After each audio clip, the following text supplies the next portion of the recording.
Welcome back to Tank in a Bedroom. This is my father fish slash Diana Wallstead inspired tank. It has about 2 inches of sand and 1 inch of dirt. You can see the pearlweed pearling over here. I planted this tank with pearlweed and water sprite. I've used a fine sand and also used an extremely dense clay soil at the bottom of the sand, which is not heavy in any nutrients. It only has lots of iron in it. I've added some full red albino guppies over here. You can see the plant growth in the past few months. I've also trimmed the plants once since the time I set up this tank. This tank has received about a single water change in the past few months that it has been set up. It has been set up for almost 5 months now. It gets minor water changes very occasionally. Very rarely does it ever receive a water change. It does not have a filter. The plants do the filtration. All the fish waste gets converted into fertilizers for the plants. The plants grow off it, and also they derive the nutrients from the soil. The soil, as I said, is extremely low in any nutrients other than iron. It is a heavy clay-based laterite soil that I'm using. The reason behind using this soil is it has an extremely high CEC value, which is cation exchange. It is able to hold on to nutrients for a very long time and make them available to the plants when the plant roots tap into them. So this is the reason I used a heavy clay-based soil.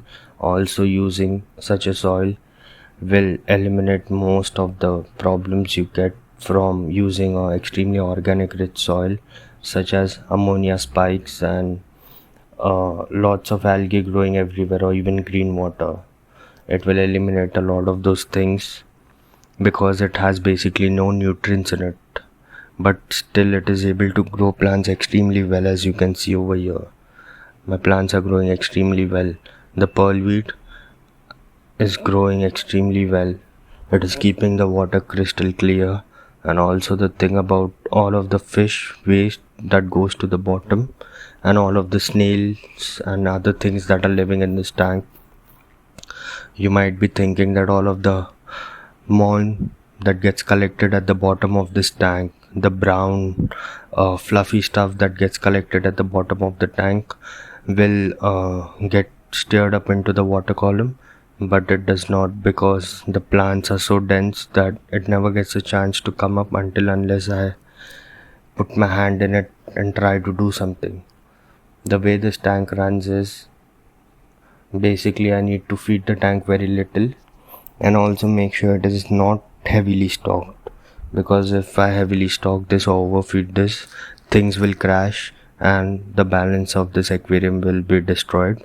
What we are trying to achieve over here is a balanced tank, and that is what we got in front of us, because the plants are growing extremely well, the fishes are happy and healthy, it gets next to no water changes, there is no filter on this tank, it has a good light on it, and also it has a lot of snails in it. I have a lot of pond snails, a lot of Malaysian trumpet snails, a lot of ramson snails.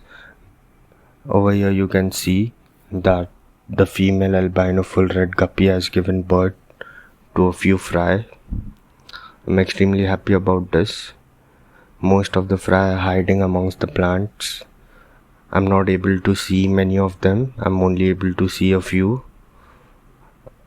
So over here, so you might be wondering, if I won't put in too much food in this tank, how will the fry grow? There's a lot of paramecium, a lot of infusoria, and a lot of other microorganisms growing in this tank, all over the surface of this tank, over the plants, the sand, and the glass. I will feed this tank about every other day, twice a day. So also you need to keep in mind that every time you do a water change on such a tank, you need to be very careful to not disturb the bottom layer of the sand. Because if you were to disturb the bottom layer of the sand, it can cause ammonia spike. It can also cause a lot of problems for you in the future, so make sure you don't disturb the bottom of the substrate, because the plants and your sand at the bottom and the dirt below the sand, this is your entire filtration in this tank.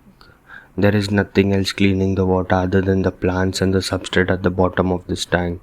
So you need to be extremely mindful about your water changes, and also be extremely mindful about when you trim your plants and when you add your water back into this tank.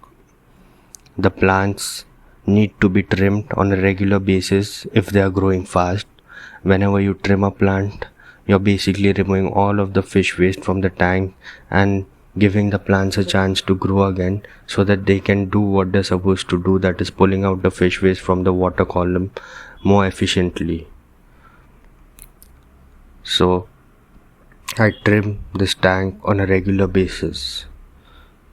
There's no filter, no fertilizer, no CO2,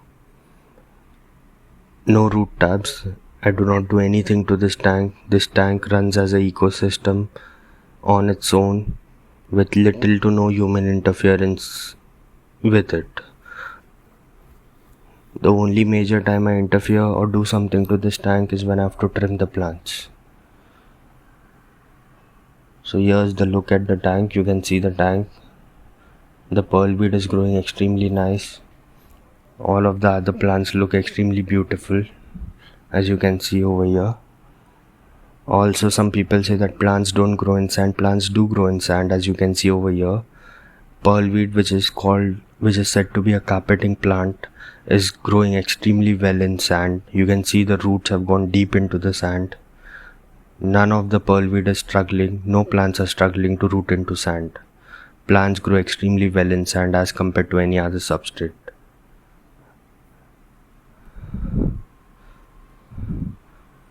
As you can see, the roots have gone all the way to the bottom and are touching the soil layer.